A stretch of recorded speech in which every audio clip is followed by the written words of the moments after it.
work for you, but at least you're exposed to how I do it. Because I look at all the professional turners and I see different methods, and you try to copy one and it doesn't work for you. You need to find what you can do. But basically you're going to find all of them, use the bevels, and use them where they balance them out and it's in concert. There's this, a bevel in the waste wood, there's a bevel wood rubbing on the wood, and the two of them work very well together. If they don't, it lets you know it pretty quick.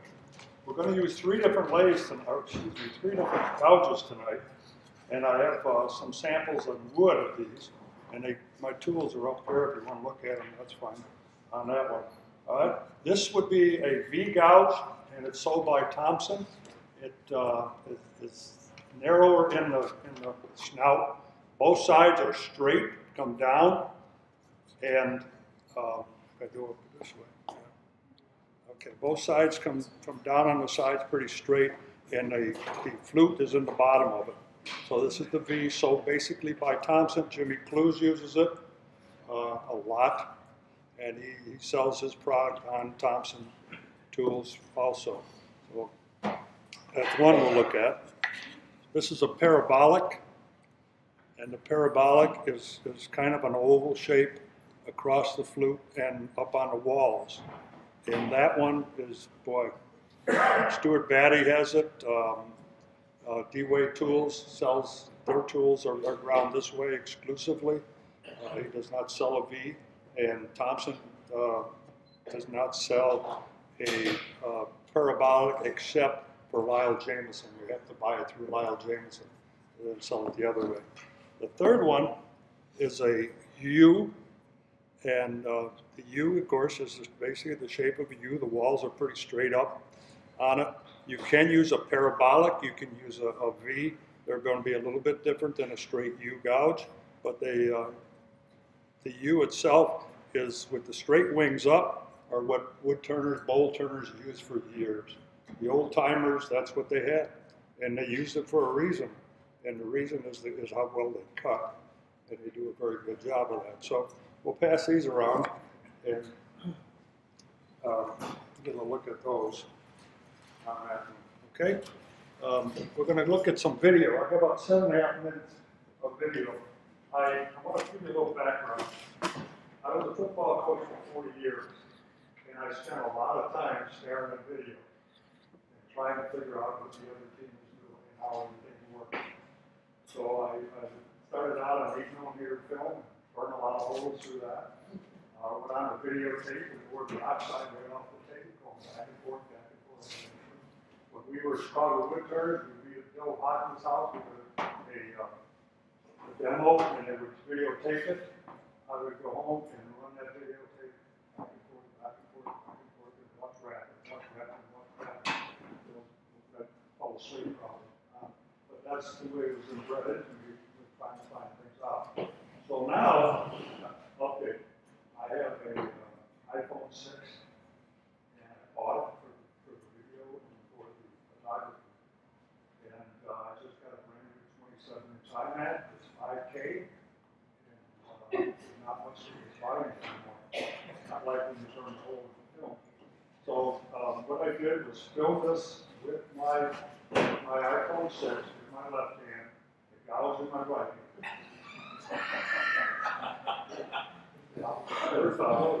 I turned the outside of the bowl, I worked on the inside of the bowl with 3 different things. So there might be a little bit of jig on it, but you're going to be impressed with the quality of that. I also filmed it in slow motion off the iPhone. If you're not familiar with it, it takes 256 pictures per second. So it's pretty slow. Look at it.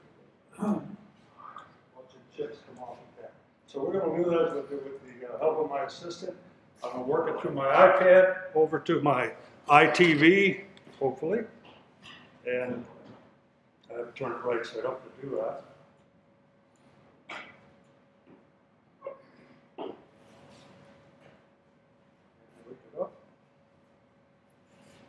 Okay, here we have a 3/8-inch flute rotation, and you're going to, let me pause that just a second. you're going to see this little magnet on here in the film.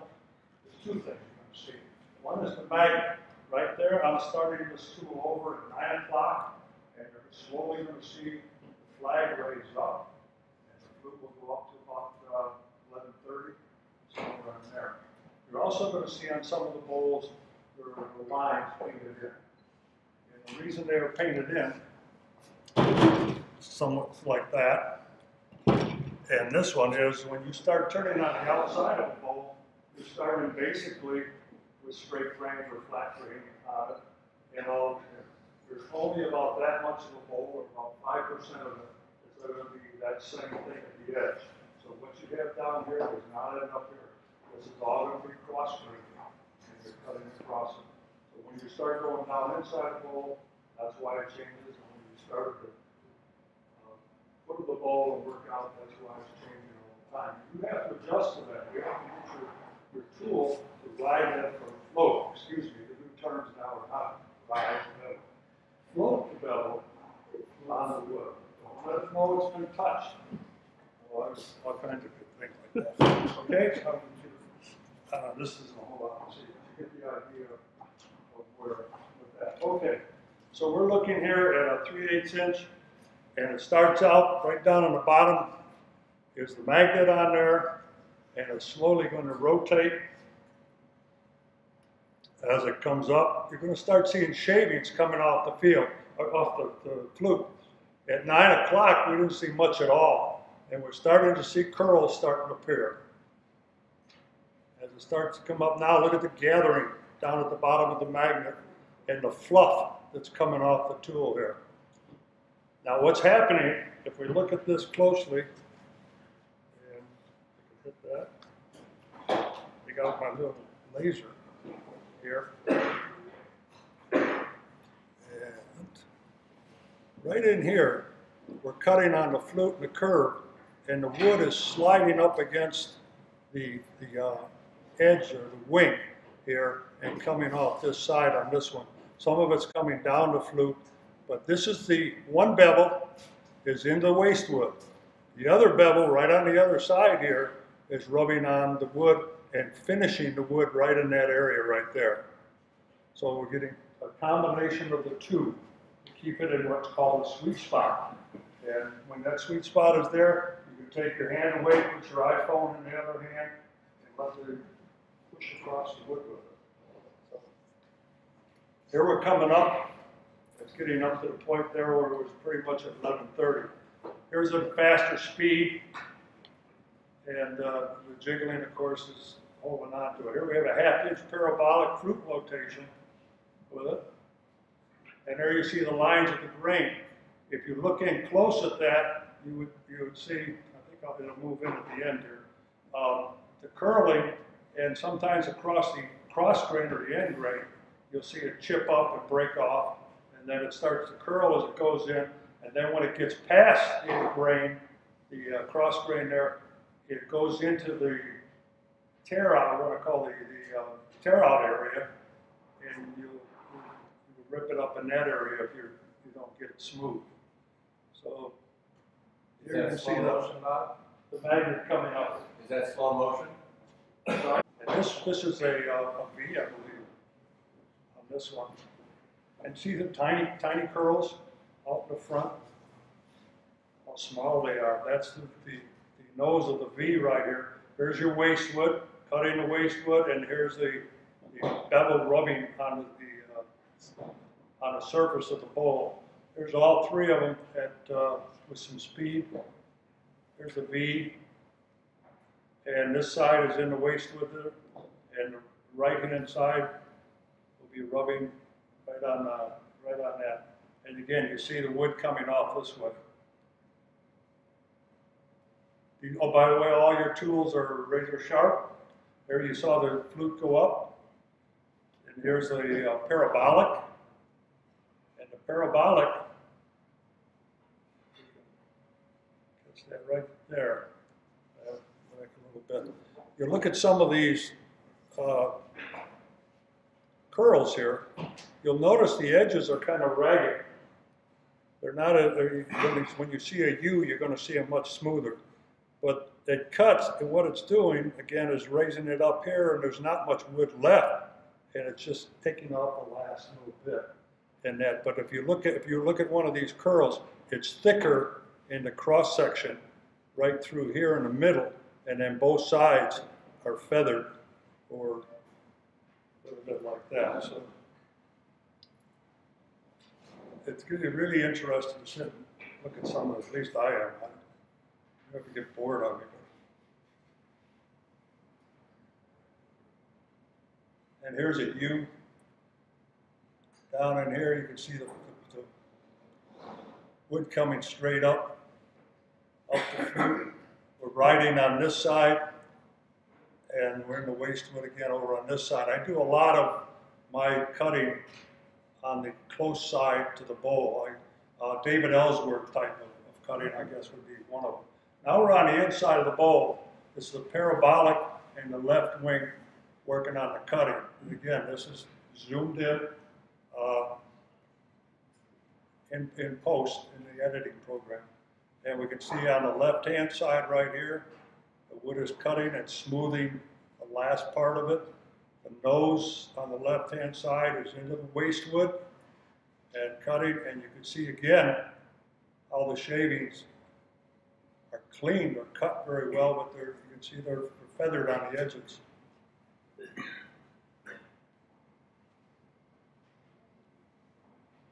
And there's the end grain going by, and that's when you'll see sometimes that the break up. And then when it comes right in this area, there's your tear out area as you go down on the bottom of the bowl. And there's another one right in there. So you're going against the grain. There's your 1/2 inch parabolic at 1200.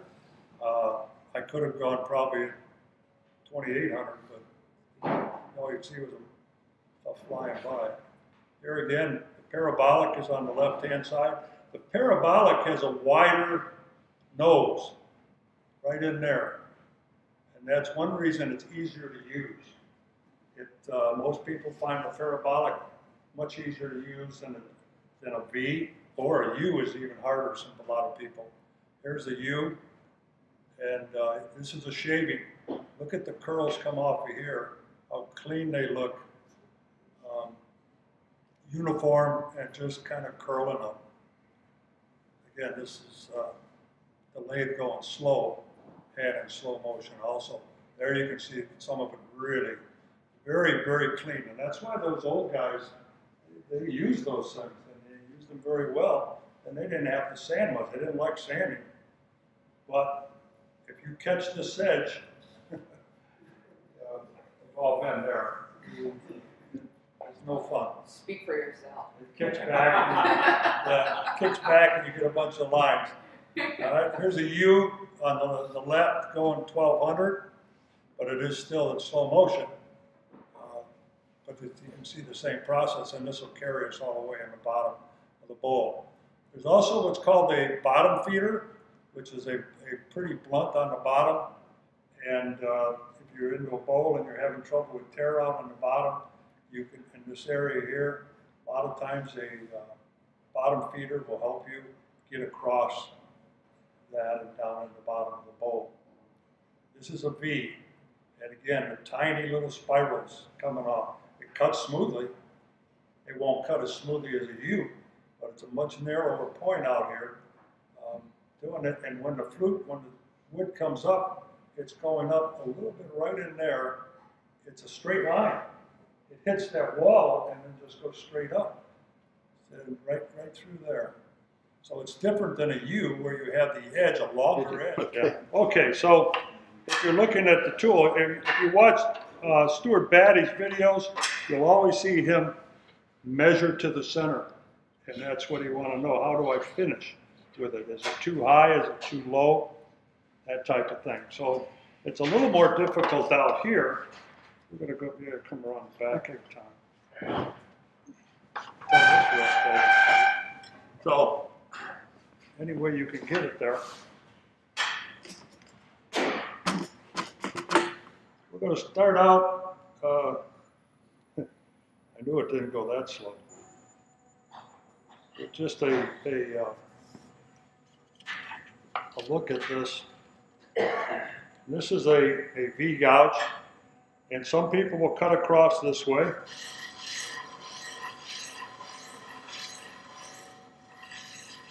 I think I need a little more torque. Huh? This blade should not go 35 RPM. Okay.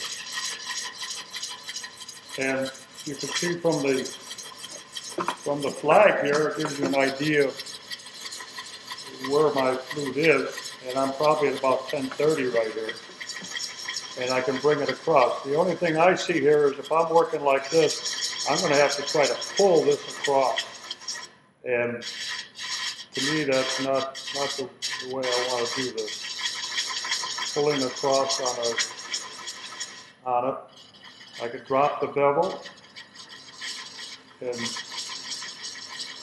here you're getting it coming down the bottom of the flute and down on the wing. So I have one bevel rubbing here, and I have another one in the waistwood. We're going to go a little bit thicker, and you can see it much better here. Here we have it coming down the flute, and one rubbing, cleaning the wood, the other one taking it out. Okay, so that's one popular way of cutting across the grain. And this is all, if you look at this block of wood, this is the side grain right here. I painted it black. And this is, of course, on the other side. The rest of this is end grain. So you're cutting a lot on the edge of a bowl. You're cutting a lot of end grain across that way. Okay, now, if I take this gouge and move it over this way, I've changed the bevel. And now I'm cutting on the nose, basically, with this V gouge.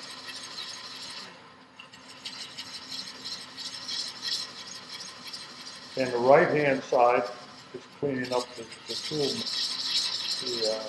the rest of it there. Can you see it, Tom? Yeah. Is it coming across to you? Just like that. If we pick up the speed some more, life gets a little easier.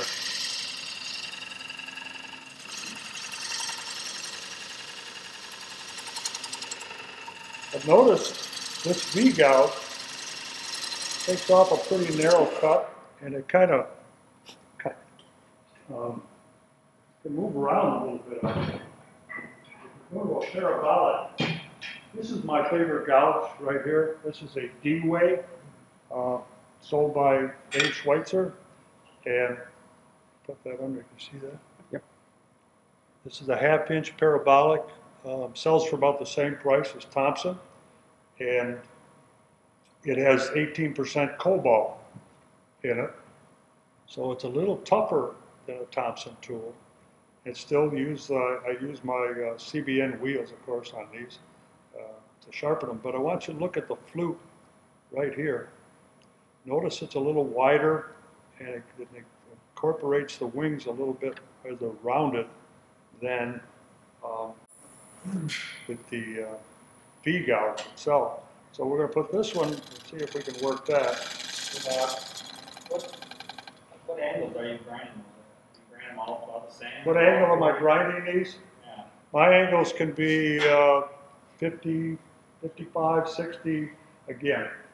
Whatever you're I laugh. I read 40, 40. Cindy Rosa, Stuart Patty, all those people. Then I turn around and look at Ellsworth and other people that are doing 60, 65. So, where are, are you dropping the handle? Are you a more straight in type of turner? Where are you comfortable with it? So yeah, to tell you grinds, my grinds on the side are changing all the time. I freehand grind.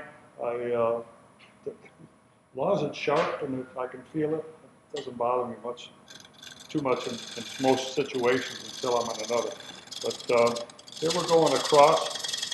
You hear that clicking noise? It's not bad here, but if I get this thing going, it's a little bit smooth. What happens is you're either going too fast with your tool or you're going too slow with the lathe, or you don't have enough relief angle and you're rubbing too much of the bevel. So when you go across, it should touch it, but not here. Here we're cutting on the left side. Now I'm going to swing the handle and cut over toward the right-hand side. Smooth cut, but just don't catch it. You ought to flip it. Again, you can see it cut pretty clean all the way around. This is a, haven't got there yet thing on that one. So this is a parabolic. Now, Are you putting a secondary bevel on all of those, or just? secondary bevels? Yeah. Yeah, that seems to be the thing nowadays. We'll take this 3/8. This is a crown. It's also a powder tool. And we'll look at this one now. This is probably a 50-degree bevel on here right now. And we're going to rub the bevel again. A bevel in the front is going to go into the waste wood. The bevel over here on the right, which is right next to the other one, I guess you'd say, is going to be resting on the wood. But it's going to float on the wood, and the tools are sharp. If they're dull, it's not going to make much difference. So here we're touching the wood.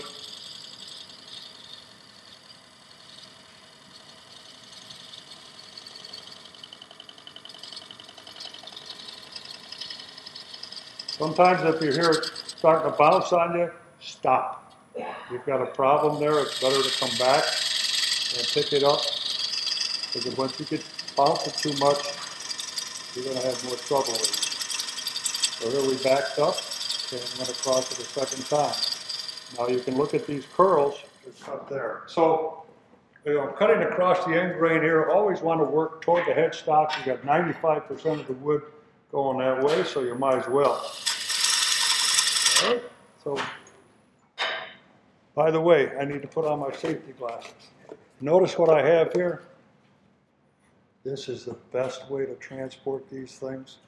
This is a drink, some kind of powder stuff you buy. Crystal light. Crystal light. Okay, we have a bowl roughed out here. I'm just going to jam chuck it against the chuck here. Put that out of the way. And it's running pretty true, Rex. Not bad. Pretty good on that one. Okay. Now we have the problem of going from basically long grain around the bowl on the outside out to the cross grain up at this end here. And you're going to start that, again, this is another point where you're going to start it with your handle down and cut. And here again, I'm balancing the bevel on the polished side, and the cutting being occurring on the downward side of the wing over here.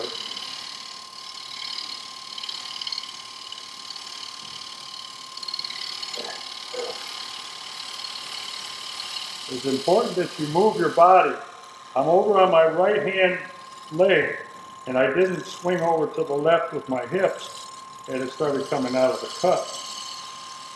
And we'll see if we can start moving across.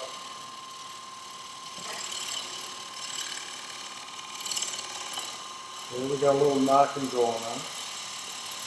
It corrected it.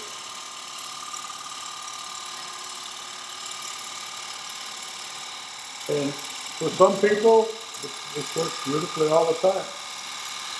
This is wet, somewhat wet cherry, so we're going to get a little bit of a cut there.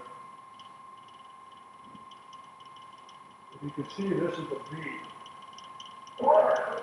that way, and they're nice curls, but they're relatively small. Even if I bring it over this way and cut, they're bigger. I'm getting a little more waste wood here, There's my knocking a little bit, so I'm going to try to correct it by bringing the handle towards me a little more, so I can get that bevel off the wood. I might have to raise the handle a little bit also.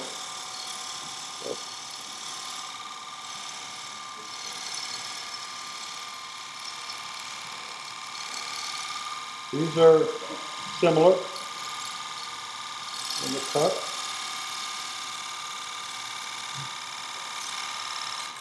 But again, if I don't get the two bevels rubbing, it's going to come out.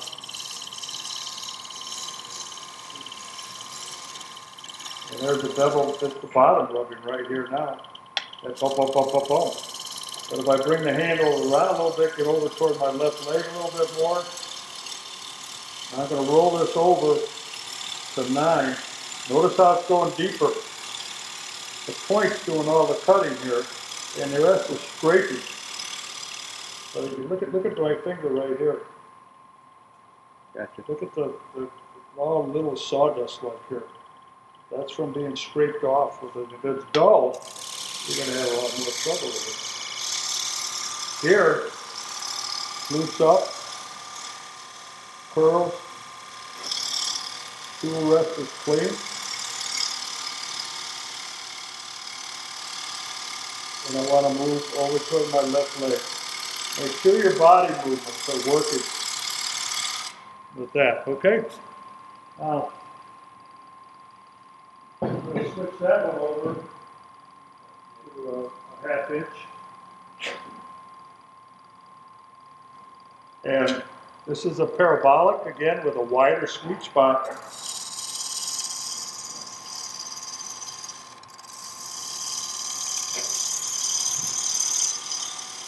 Shorter, wider,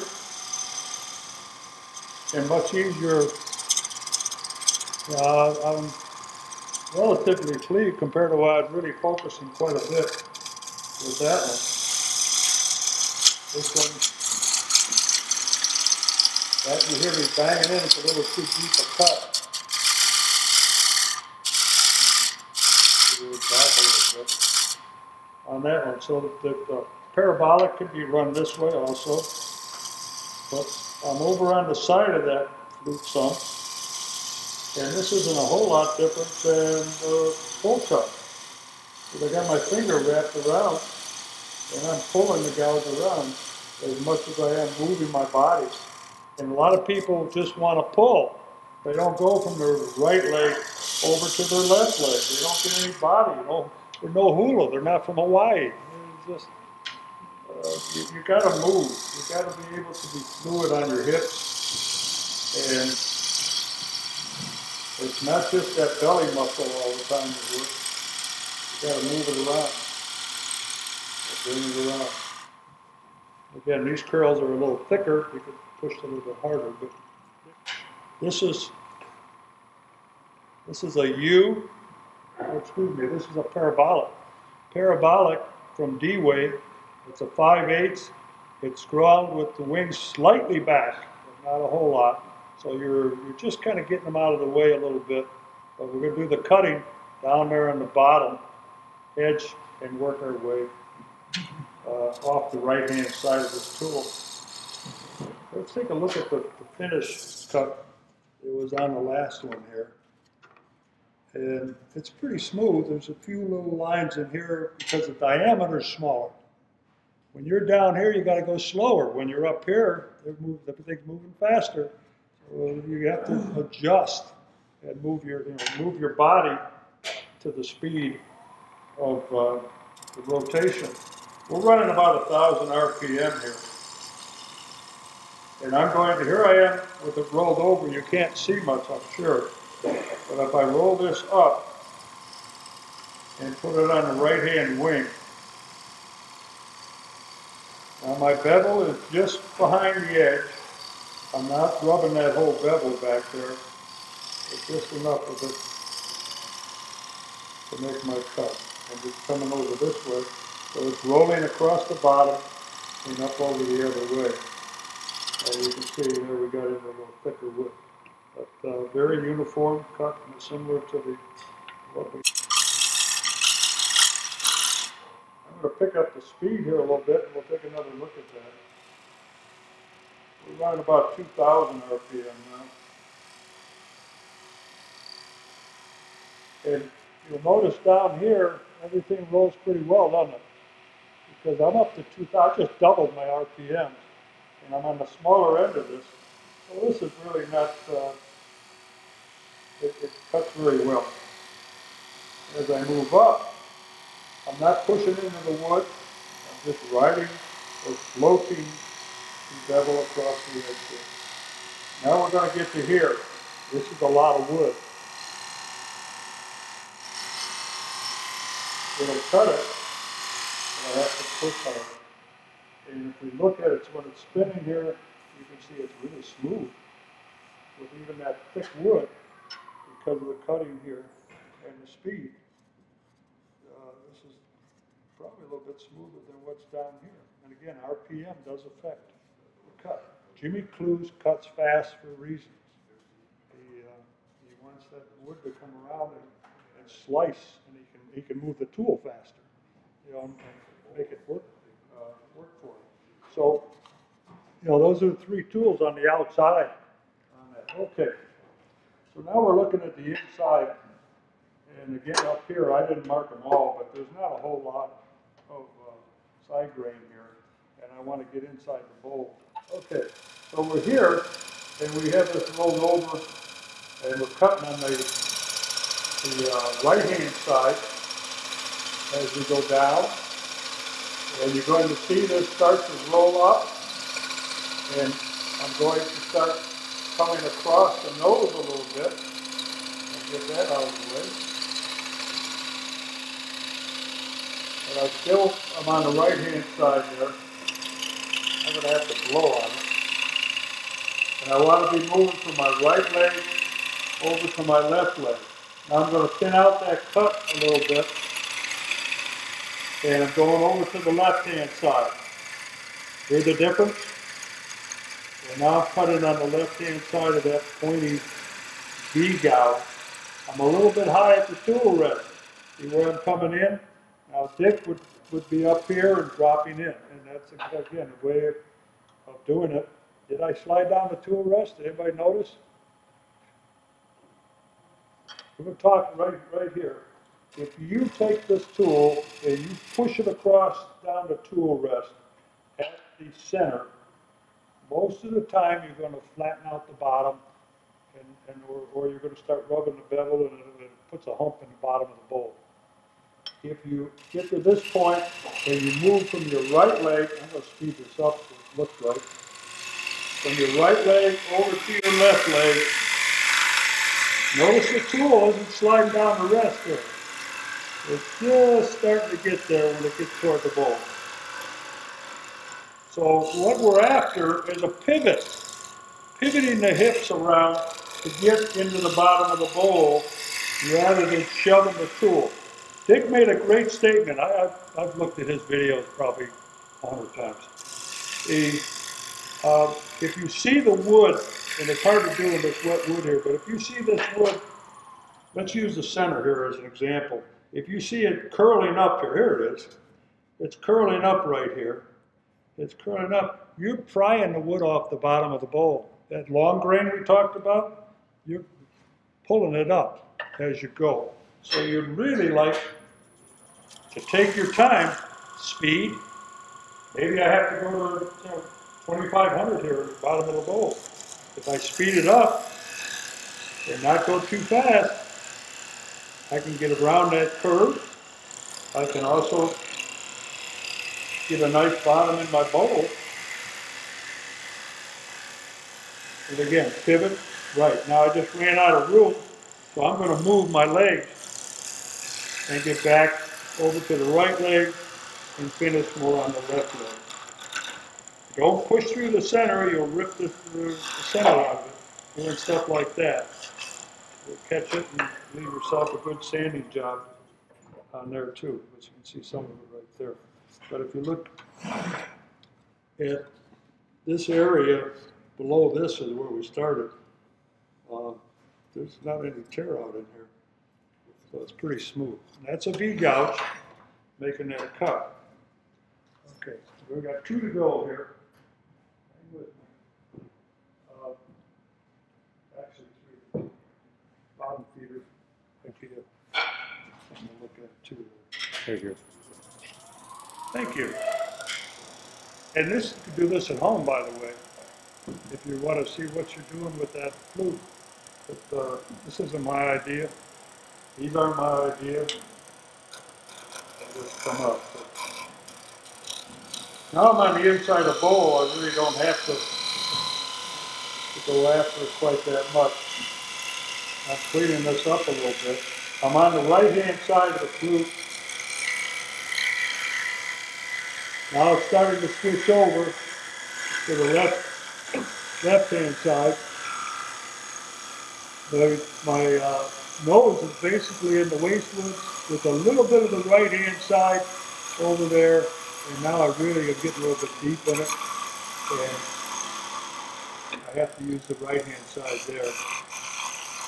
Here's the left-hand side cut. Smooth it up with that. So the parabolic again is a nice tool for all-around use. Here's my 3/8 inch, and we have a bottom feeder. There's a parabolic here. A lot of people who use a bottom feeder are into deep bowls. What I did was move it away. Just we'll see if we can make it work at length there. And it's pretty steep. It's about a 60-65 degree bevel on the front of this tool. As you can see where you can move across things. Here I'm sliding down the tool rest a little bit. And see what happens to me there with that one. All right, we'll move it back in. It's a little bit of a teeter-totter what I was doing there. Here's your 3/8 inch U. This is a crown tool. There we picked it up. We're on the left-hand wing here. Don't get too much of the left-hand wing or you'll be unhappy. Right leg over to the left leg. Come back. Notice when I come back, I kind of stroke it to see where I want to be. It's a good job to find out where you can get that cut started. Here I'm going to push in with my right hand. My left hand is just basically holding the tool down.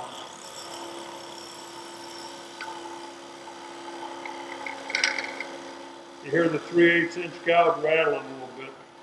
I'm 2.5 inches over the rest here, and go straight over.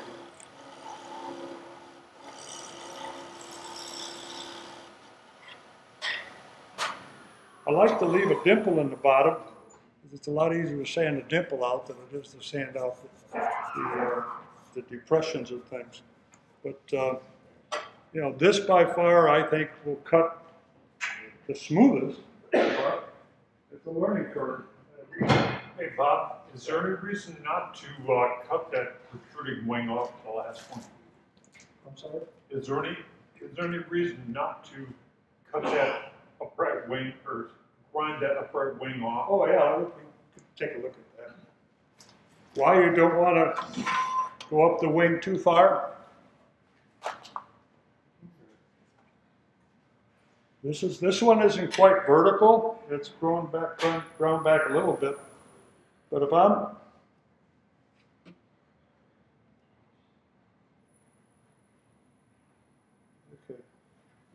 cutting and I get too far up the wing, there goes the tool. They're just going to roll, and now I got a nasty. It's also going to scare the snot out of I got a nasty in there, yeah. So again, you got to start over with it.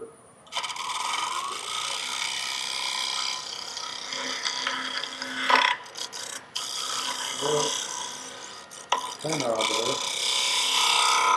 Now you can hear the bevel quite a bit. I'm trying to use it like a roughing tool right there.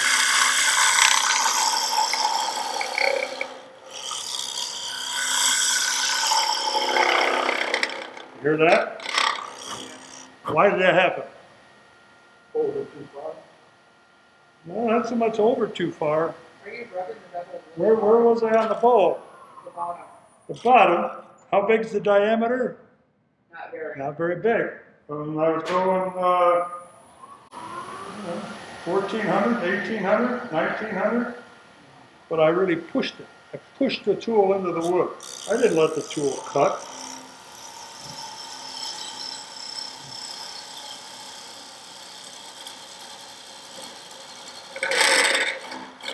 There, the little milk. But think about that when you're doing that, and if it does keep rubbing on you, you may have to move a little bit to the right inside the bowl to get off the heel. You notice these tools are ground back with a secondary bevel on for getting in there, and especially over on the left-hand side. If I'm going to cut the left-hand side, I don't want too much bevel over here to bump. As long as we're here, if the tool rest is too low, now I'm really going to rub the bevel because it's coming underneath the gouge and pushing it toward away. If I get up too high, now I'm really possible to catch the wing unless I drop the handle and work my way back down in. And if you watch Ellsworth, you'll see him doing that too. He talks about at the end of his video, arcing it in, and it works very well. Just, sometimes you have to do what you have to do to get the finished product, and hopefully it's not 40 grit sandpaper. Anything else? I don't want to miss this one. Explain to them that when you're writing on that left side or the opposite, that's the trailing edge of your tool. Why it's a trailing edge? Always when you're writing that, if you're on the side, you're writing on the left-hand side, on the inside of the bowl. Okay. Look. Did we survive that?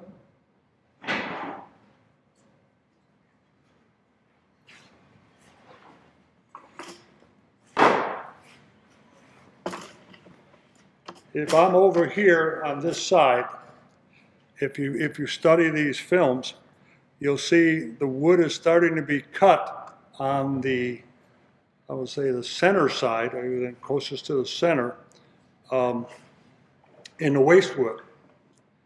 Now as it starts to move across the waste wood, it starts to also slide up this near side, back side bevel.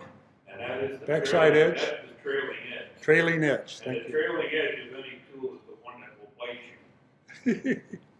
Yes, it very well taken, on that. But it produces a very smooth cut because the wood is coming up, right You're up in also here. very good at doing it. I'm sorry? Seriously, I say you are very proficient at using the trailing edge. That's because I watch your films. He turns a lot. You don't see me use the trailing edge a lot. Yeah. And Again, you have a light enough touch that you can get away with using that trailing edge. well, I pushed it pretty hard right at the end too. There's people who, You know where that tool is laying without even looking at it. right, correct. But I'm telling you, there's people who rough their bowls out with those things. Well, there's some people that ride the edge, I'll say that. Okay, we'll go round and round on that one. But anyway, teaching is what I've done all my life. And Peter was over at my house one day, about a month ago, and we talked a lot about things. So my door's always open, and we're at Ileana Club on Wednesday nights, Saturday mornings, with people working with it. We've got Powermatic, jet lathes.